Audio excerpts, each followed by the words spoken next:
నమస్తే, welcome to Bharati TV. నేను Bapayya. కారుమూరికి no bail, మరి జగన్ పరామర్శ అని చెప్పి ఈ వీడియోకి నేను ఒక టైటిల్ పెట్టాను. కారుమూరి నాగేశ్వరరావు వైఎస్ఆర్ కాంగ్రెస్ పార్టీ నేత, మాజీ మంత్రి, మాజీ ఎమ్మెల్యే. ఈయన పేరు చెప్తే గుర్తు రాకపోవచ్చు, కానీ కారుమూరి నాగేశ్వరరావు అంటే అందరూ గుర్తు పట్టకపోవచ్చు. కానీ ఎర్రిపప్ప అలియాజ్ బుజ్జికన్న అనగానే వెంటనే గుర్తుపడతారు. ఎందుకంటే ఆయన తన సమస్యలను చెప్పుకోవడానికి, నియోజకవర్గంలో ఉన్న ఇబ్బందులు చెప్పుకోవడానికి వచ్చిన ప్రజల్ని పట్టుకుని ఎర్రిపప్ప అన్నారు. అదేంటి ఎర్రిపప్ప అన్నారు ప్రజల్ని పట్టుకుని అంటే? ఎర్రిపప్ప అంటే మీరు బూత్ అనుకోవద్దు, మా ఏరియాలో బుజ్జికన్నా అని అర్థం అని చెప్పారు. అలా కారుమూరి నాగేశ్వరరావు అనగానే ఎర్రిపప్ప అనే మాట గుర్తొస్తూ ఉంటుంది. ఎందుకంటే ఒక రామారావు పేరు చెప్తే మహారాజా, నిజం చెప్పమన్నారా అబద్ధం చెప్పమన్నారా అని చెప్పేసి పాతాళ భైరవ సినిమాలో అడుగుతారు. అలాగే కృష్ణ పేరు చెప్తే జమదగ్ని, అగ్ని అని చెప్పేసి ఒక డైలాగ్ గుర్తొస్తుంది. అలా కారుమూరి నాగేశ్వరరావు పేరు చెప్పగానే ఎర్రిపప్ప అనే పేరు ఆంధ్రప్రదేశ్ ప్రజలందరికీ కూడా గుర్తొస్తూ ఉంటుంది. సో అయితే ఇప్పుడు కారుమూరి నాగేశ్వరరావుకి ఏమైంది, అసలు సుప్రీంకోర్టు ఎందుకు బెయిల్ నిరాకరించింది అనంటే యథాతథం.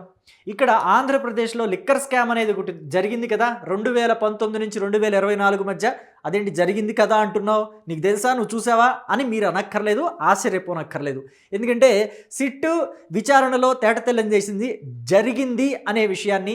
అలాగే ఎన్ఫోర్స్మెంట్ డైరెక్టరేట్ కూడా తేటతెల్లంగా చెప్పింది జరిగింది అనే విషయాన్ని.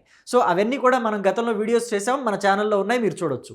సో అయితే ఈ లిక్కర్ స్కామ్ కుంభకోణం విషయంలోనే కారుమూరి నాగేశ్వరరావుని కూడా విచారించడానికి పోలీసులు అడిగితే ఆయన అంటే విచారణ కోసం పోలీసులు అడుగుతారని అనుమానంతో ఆయన ముందుగానే సుప్రీంకోర్టుని ఆశ్రయించారనమాట. అంటే మొదట వెళ్ళటమే సుప్రీంకోర్టుకు వెళ్ళలేదు, ముందు క్రింది స్థాయి కోర్టులు ఉంటాయి కదా, ఆ కోర్టుల్ని, జిల్లా కోర్టుని ఆశ్రయించారు. ఆ తర్వాత హైకోర్టు వరకు వెళ్ళారు.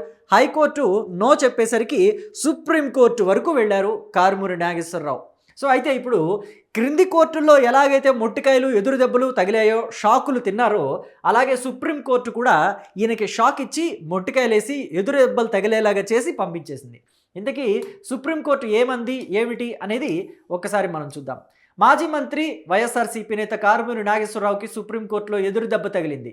ఏపీ మద్యం రవాణా కుంభకోణానికి సంబంధించి ముందస్తు బెయిల్ కోరుతూ కారుమూరి దాఖలు చేసిన పిటిషన్ను న్యాయస్థానం కొట్టివేసింది.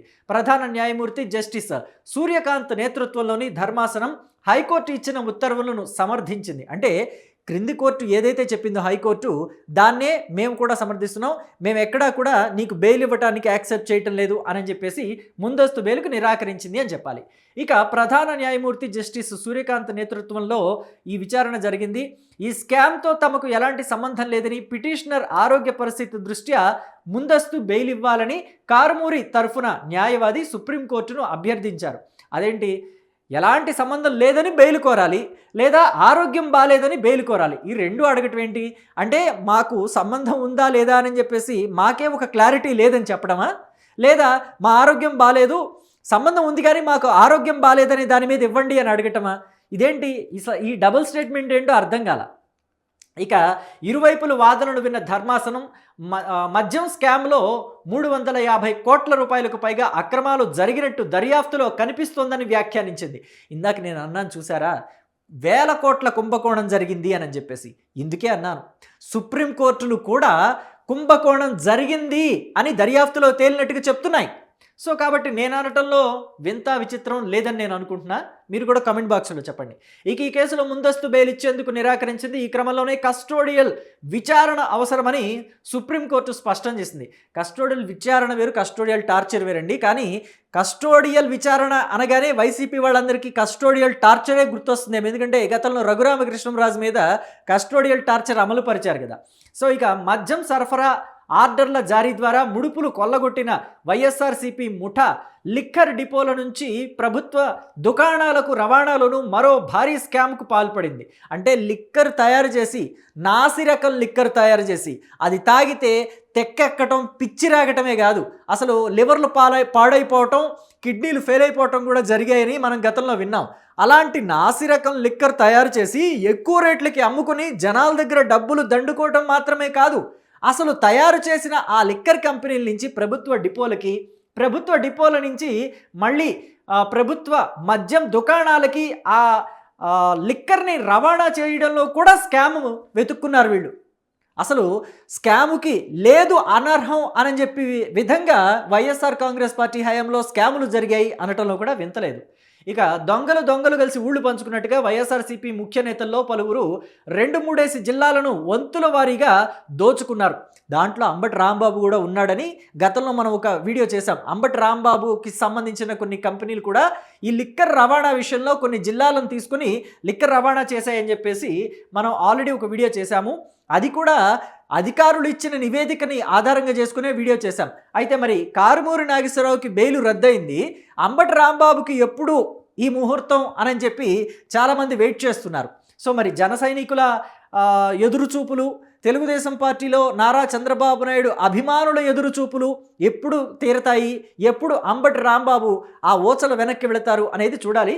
ప్రస్తుతం కారుమూరికైతే కష్టాలు దగ్గరలోకి వచ్చాయని తెలుసుకోవచ్చు. కొందరు నాయకులు వారి సంస్థల పేర్లతోనే ఈ దందా నడిపించగా, మరికొందరు బినామీలను ముందు పెట్టి వ్యవహారం కానిచ్చేశారు. బినామీలను ముందు పెట్టి వ్యవహారం కానించినంత మాత్రాన తప్పించుకోవడానికి అవ్వదు. ఎందుకంటే ఎన్ఫోర్స్మెంట్ డైరెక్టరేట్ దిగింది దీంట్లోకి. ఎన్ఫోర్స్మెంట్ డైరెక్టరేట్ ఒకసారి రానంత వరకే కానీ వచ్చిన తర్వాత మనీ ఏ రూట్లో నుంచి ఎలా, ఎవరికి ఎలా చేరింది, ఎక్కడికి చేరింది, ఎప్పుడు చేరింది అనేది మొత్తం కూపీ లాగుతారనమాట. జగన్మోహన్ రెడ్డికి సంబంధించి ఎన్ఫోర్స్మెంట్ డైరెక్టరేట్ గట్టిగా బిగిచ్చేసింది గతంలో బోల్ట్లన్నీ. ఇప్పటికి కూడా ఆయన కోర్టుకు వెళ్తున్నారు. మొన్న మధ్య కోర్టుకు వెళ్ళారనుకోండి, హైదరాబాద్లోని నాంపల్లి కోర్టుకి. మళ్ళీ ఎప్పుడు రావాల్సి వస్తుందో చెప్పలేము. అంటే జగన్మోహన్ రెడ్డి లాంటి వాళ్లే తప్పించుకోలేకపోయారు ఈడీ నుంచి. మరి కారుమూరి ఎంత? కారుమూరే కాదు, బినామీల్ని పెట్టి నడిపించిన మిగతా నాయకుల పరిస్థితి ఏంటి? ఖచ్చితంగా బయటికి లాక్కొస్తుంది ఈడీ అని చెప్పడంలో ఎటువంటి సందేహం లేదు. సో మొత్తం మీద ఒప్పంద కాలాన్ని సంవత్సరంతో పాటు మరో 2 ఏళ్ళు కూడా పొడిగించారట వీళ్ళు. ఇక్కడ కారుమూరి నాగేశ్వరరావుకి సంబంధించి ఈ సిండికేటు వీటిల్లో మొత్తంగా చూసుకుంటే ఈ కేసులో ఈడీ, సిఐడి వర్గాలు వెల్లడించిన న్యాయస్థానానికి సమర్పించిన నివేదికల ప్రకారం ఈ స్కామ్కు సంబంధించి వివరాలను పరిశీలిస్తే సిగ్మా ముసుగులో సిండికేట్ దందా ద్వారా ప్రభుత్వానికి 195 కోట్ల నష్టం కలిగించారు. మొత్తం మీద 195 కోట్లు అంటే ఎంత డబ్బులో చూడండి. ఎన్ని మండలాల్లో రోడ్లు వేయొచ్చో ఆలోచించండి. వైఎస్ఆర్ కాంగ్రెస్ పార్టీ హయాంలో రోడ్లు లేక ప్రజలు ఎంత ఇబ్బంది పడ్డారు. ఎన్ని మండలాల్లో రోడ్లు వేయొచ్చు? 195 కోట్ల రూపాయలంటే మరి వాళ్ళు దండుకోవటం సరిపోయింది, దాచుకోవటం సరిపోయింది, దోచుకోవటం సరిపోయింది, కానీ ప్రజలకి మౌలిక సదుపాయాలు కల్పించడానికి మనసు రాలేదు. ఇలాగా ప్రజల్ని ఎర్రిపప్ప, బుజ్జికన్నా అని చెప్పి వయ్యారంగా, వెటకారంగా తిట్టే నాయకులు ఇంత దోచుకున్నారని ఇప్పుడే తెలుస్తుంది. మరి దీని మీద మీ అభిప్రాయాన్ని కమెంట్ బాక్స్లో తెలియచేయండి. కారుమూరి నాగేశ్వరరావుని అరెస్టు చేయాలంటారా, అరెస్టు చేయక్కర్లేదంటారా? ఇంతవరకు ప్రభుత్వం ఎందుకు ఉపేక్షించింది అనుకోవాలి? అంటే సుప్రీంకోర్టులో కేసు నడుస్తుంది కాబట్టి ఒకవేళ అరెస్టు చేస్తే మళ్ళీ సుప్రీంకోర్టులో ఆయనకి ముందస్తు బెయిల్ వచ్చిందంటే మళ్ళీ విడిచిపెట్టండి అంటుంది కాబట్టి ఒక్కసారే చూద్దాంలే, వ్యవహారం ఏంటో తేలిన తర్వాత కృష్ణ జన్మస్థానానికి కారుమూరిని పంపిద్దాం అని చెప్పి ఊరుకుందనుకోవాలా, లేదా ప్రభుత్వం ఉదాసీనంగా ఉందనుకోవాలా, అసలు ముందు ఇలాంటి స్కీములు చేసిన నాయకుల్ని ఏం చేయాలంటారో మీ అభిప్రాయాన్ని కమెంట్ బాక్స్లో చెప్పండి. Thank you. అన్నిటికీ మించి మరొక్క మాట, ఇక్కడ జగన్మోహన్ రెడ్డి కారుమూరి పరామర్శకు వస్తారని మీరు అనుకుంటున్నారా, రారని మీరు అనుకుంటున్నారా? ఎందుకంటే జగన్మోహన్ రెడ్డి హయాంలోనే ఈ స్కాములన్నీ కూడా జరిగాయి. లిక్కర్ స్కాము, అలాగే నెయ్యి స్కాము, ఇతరత్ర స్కాములు జరిగాయి. అయితే ఏ స్కామ్లో చేసిన వాళ్ళనైనా, ఏ నేరాలు చేసిన వాళ్ళనైనా పరామర్శించడానికి జగన్మోహన్ రెడ్డి వెళ్ళారు, కానీ ఈ లిక్కర్ స్కాము చేసిన వాళ్ళని మాత్రం జగన్మోహన్ రెడ్డి ఎక్కడా పరామర్శించినట్టు దాఖలాలు లేవు. రాజకేశ్ రెడ్డి దగ్గర నుంచి చెవిరెడ్డి భాస్కర్ రెడ్డి, ఈయన వచ్చేసి మిథున్ రెడ్డి, అలాగే ధనంజయ రెడ్డి, బాలాజీ గోవిందప్ప, కృష్ణమోహన్ రెడ్డి, ఇలాంటి వాళ్ళందరినీ కూడా జైల్లో వేస్తే రిమాండ్కు పంపిస్తే విచారణ కోసం ఎక్కడా జగన్మోహన్ రెడ్డి వీళ్ళని పరామర్శించాల. మరి కారుమూరి నాగేశ్వరరావుని పరామర్శిస్తారా? ఇప్పటివరకైతే ఆయన కొడుకు కారుమూరి సునీల్ని కూడా పరామర్శించడానికి జైలుకు వెళ్ళలేదు, కనీసం ట్వీట్ కూడా వేయలేదు. రాజకీయ కక్ష సాధింపు అని వైసీపీ నాయకులు అంతా మాట్లాడుతూ ఉంటారు, కానీ జగన్మోహన్ రెడ్డి ఎక్కడా వెళ్ళని పరామర్శించిన దాఖలాలు అయితే లేవు, కనీసం ట్వీట్ పడేసిన దాఖలాలు కూడా లేవు.